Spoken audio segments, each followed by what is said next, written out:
তীব্র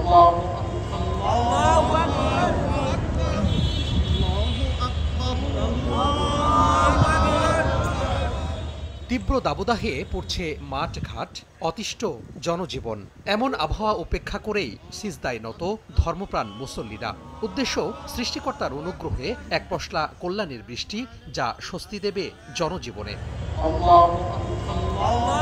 সকালে রাজধানীর ধূপখোলা মাঠে শত শত মানুষের উপস্থিতিতে ইস্তিসকার নামাজ হয়। দক্ষিণ সিটি কর্পোরেশনের ৪৫ নম্বর ওয়ার্ড কাউন্সিলর মোহাম্মদ শামসুজ্জোহার উদ্যোগে নানা শ্রেণী পেশার মানুষ এই নামাজে অংশ নেন। নামাজ শেষে তীব্র দাবদাহ থেকে বাঁচতে সৃষ্টিকর্তার কাছে শান্তির বৃষ্টি কামনা করেন ধর্মপ্রাণ মানুষ। মোনাজাতে চোখের পানি ফেলে চলমান তাপপ্রবাহ যেন শান্তির পরিবেশে রূপ নেয়, সে দোয়া করেন মুসল্লিরা। তাপমাত্রা বৃদ্ধির কারণে আপনার লোকবল অসহায়ের মতো হয়ে আছে।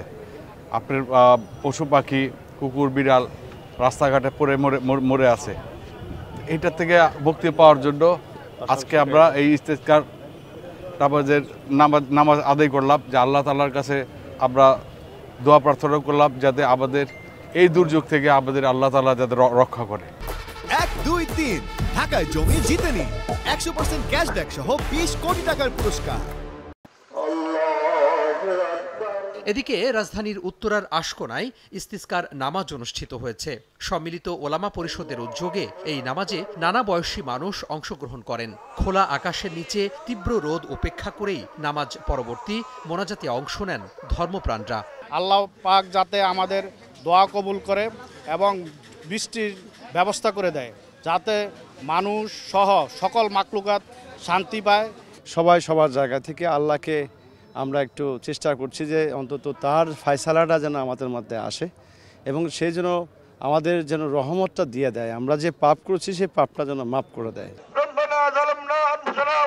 সকালে বরিশালের জেলা পুলিশ লাইন্স মাঠে ইস্তিসকার নামাজ আদায়ের উদ্যোগ নেয় ইমাম সমিতি। হাজারো মানুষের উপস্থিতিতে মোনাজাতে কান্নাকাটি করে তীব্র দাবদাহ থেকে মুক্তি চাওয়া হয়। সালাতুল ইস্তিসকা অনুষ্ঠিত হয়েছে বগুড়াতেও।